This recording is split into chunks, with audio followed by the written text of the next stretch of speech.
ताप्लेजुङको पाथिभरा मुकुमलुङ मा no cable car अभियानमा रहेका मानिसहरूलाई जसलाई पक्राउ गरिएको छ उनीहरूको अविलम्ब रिहाईको माग गर्दछु र सरकारले मुठभेड ननिम्त्याओस् भन्ने म आग्रह गर्न चाहन्छु र संवादबाट समस्या समाधान गरोस् भन्न चाहन्छु।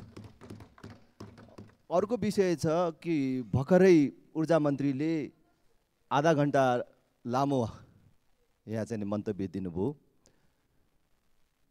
मन्त्री भनेको सरकारको अङ्ग हो र अब सरकारको प्रतिनिधि नै भनौँ न, र मन्त्री जस्तो व्यक्तित्वले चाहिँ संसदलाई झुटा विवरण दिनु हुँदैन, गलत सुनाउनु हुँदैन र यहाँ चाहिँ सबै मूर्खहरू मात्रै बसेको छन् भन्ने ठान्नु हुँदैन भन्ने मलाई लाग्छ। मन्त्रीजीले जसरी सबै प्रतिपक्षीहरूमाथि खनिनुभयो र कतिपय सत्तापक्षी माननीयहरूले पनि भन्नुभयो एउटा कर्मचारीलाई बोकेर नहिँड्नुहोस् भनेर भन्नुभयो। कर्मचारीलाई सरकारले आफ्नो कारिन्दा मात्रै ठान्छ, नोकर ठानेर व्यवहार गर्छ भने त्यस्ता कर्मचारीको पक्षमा हामी उभिन्छौँ। हामी कसैलाई त्यस्तो अन्याय हुन दिन्नौँ र त्यस्ता झुटा कुरा हामी सुनेर पनि बस्दैनौँ। यो कुरा पनि याद राख्नु पर्यो। त्यस्तो झुटा कुरा हामी मान्न तयार छैनौँ। कुलमान घिसिङ 8 वर्ष अगाडि कार्यकारी निर्देशक हुँदाखेरि नेपाल विद्युत प्राधिकरण 35 अरब घाटामा थियो।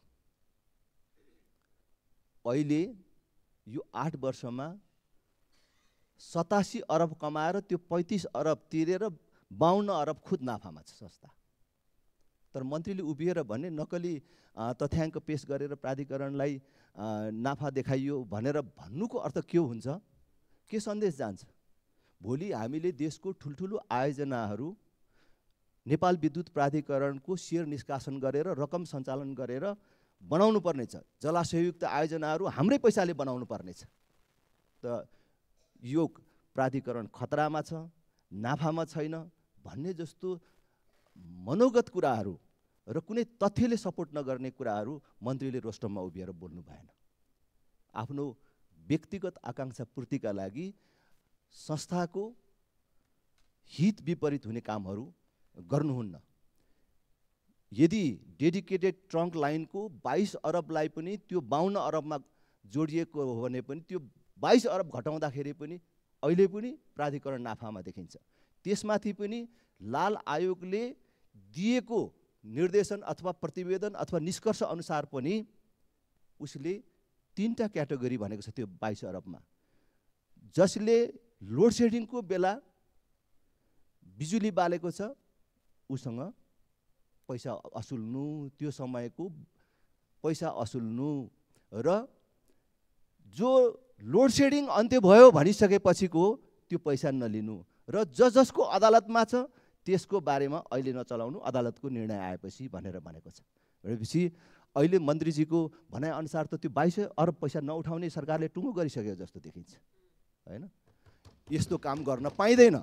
संसदमा हामी पनि छौँ र यस प्रकारको अन्याय र यस प्रकारका भ्रमपूर्ण कुराहरू गर्न हामी दिँदैनौँ।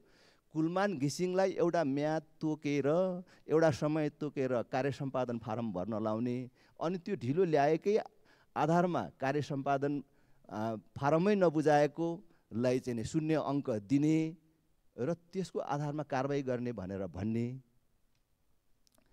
तर सरकारका मन्त्रीहरूको कार्य सम्पादन मूल्याङ्कन हिजो अस्ति भर्खर आयो त।